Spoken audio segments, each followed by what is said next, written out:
method. Alright, so what you're gonna need for this Cash App method, right? You're gonna need 2 phones. Alright, man, so for this Cash App method, right, you're gonna need 2 phones, right? You can do it with 1 phone, but it makes it way harder, you know what I mean? So for this method, if you can, you wanna have 2 phones. Alright, so with the second phone, right? Like your first phone could be like your main phone or whatever. So say you have Cash App on there, you don't really gotta do nothing to the first phone. This is just where you're gonna receive payments at, right? Now, I would recommend that you have your first Cash App on like a CPN, so there's no way that it can track back to you, because if they look at it, and I've never seen this happen too many times, like where they look at the Cash App and see like where it was sent to and do all the digging to figure it out.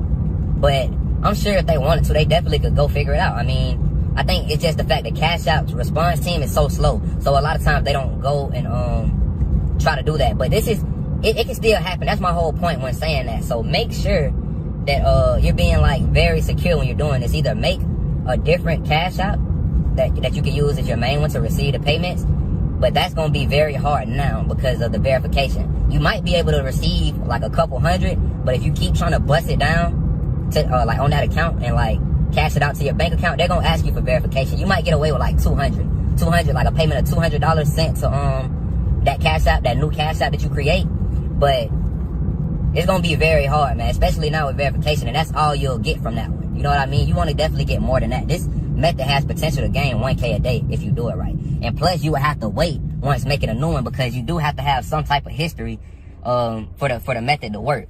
You know what I'm saying? When it comes to receiving the payment.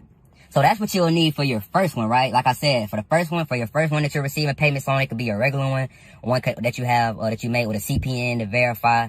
You can make one with a CPN to verify, right? With your actual name on it, right?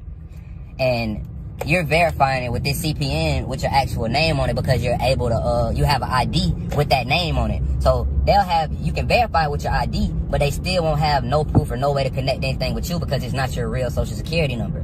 You know what I mean? So that's a way to get around it and be able to verify a Cash App easy. But like I said, that's the long way. That's going to take a little bit longer, you know what I'm saying? Because you have to wait on it to age a little bit and all this type stuff. The easiest way to go about it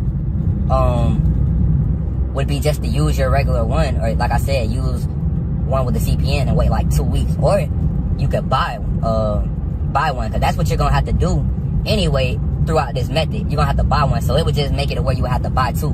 But you don't have to buy 2. Like I said, you can use your regular one. It's just not as safe.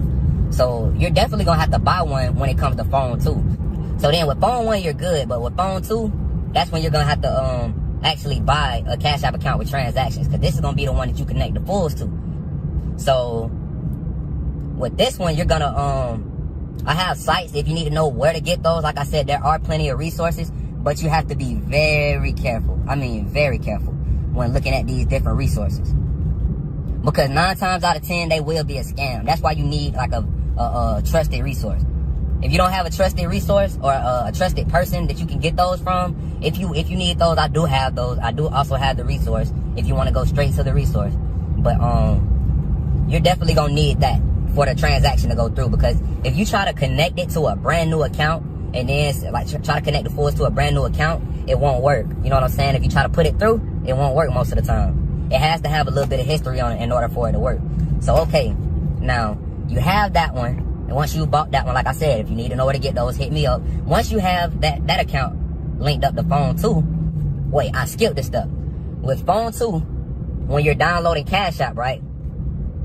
This is before you even have the Cash App account, the link to it or anything like that with the transactions on it. What you're going to need to do is you're going to need to download Cash App with your VPN on. So say you already have Cash App on phone 2, right?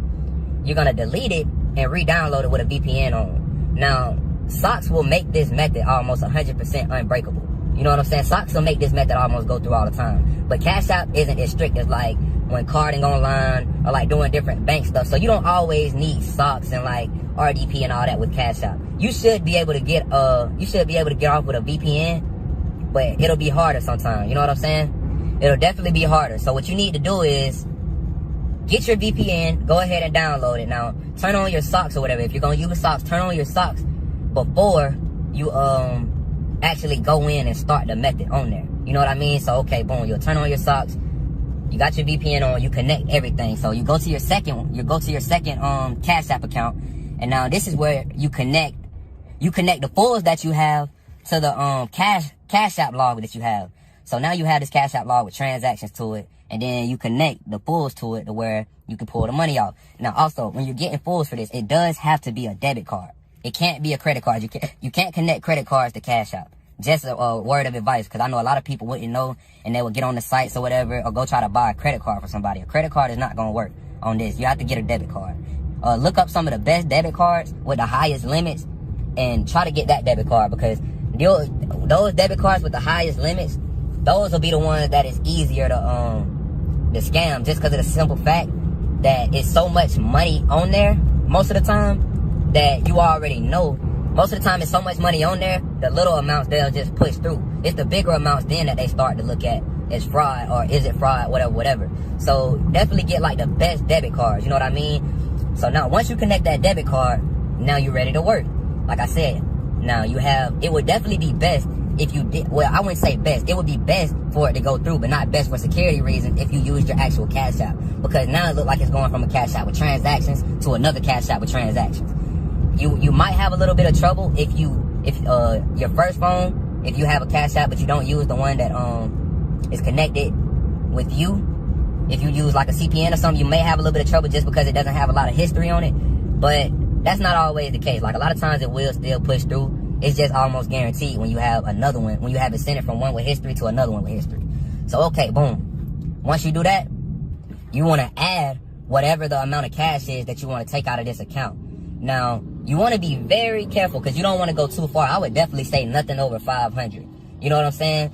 So once you do that, I wouldn't say get nothing over 500. And once you make sure you add that cash, but this is where the trick comes in. You're not gonna send it after you add the cash to the phone one. From phone two, from the phone one, you're not gonna send it once you add that cash. What you're gonna do is request it from phone one to phone two, which is phone two is the one that what you have the pulls on, and you also have the Cashapp account with transaction history. So you're gonna request it from that one. And once you request it from that one, I'm telling you, 9 times out of 10, once you request it, it'll go through. That's the trick, requesting it. You know what I mean? So I don't want to make this video too long, man. I think I pretty much covered everything. And man, so y'all make sure y'all subscribe, man. I appreciate all the love and support, man. And I'll catch y'all on the next vid. Yo, man, what's up, YouTube? You already know who it is. It's your boy, Bandman Swipe, back with another video. And, man, as y'all see, it's a new YouTube. It's a new page, new shit going on. YouTube been tripping, as always, you know what I'm saying? It's all good. That's why I had this backup page, you know what I'm saying? So we already got a couple subscribers over here. And, you know what I'm saying? We just gonna keep going, you know? It ain't nothing. This ain't nothing new to us. We already know how it go, you feel me? So, you know what I'm saying? This ain't gonna stop the sauce, man. You know, I'm coming back and forth. I was gonna stop after this, but y'all kept hitting me up. Don't stop. Like, y'all be needing the sauce, everybody.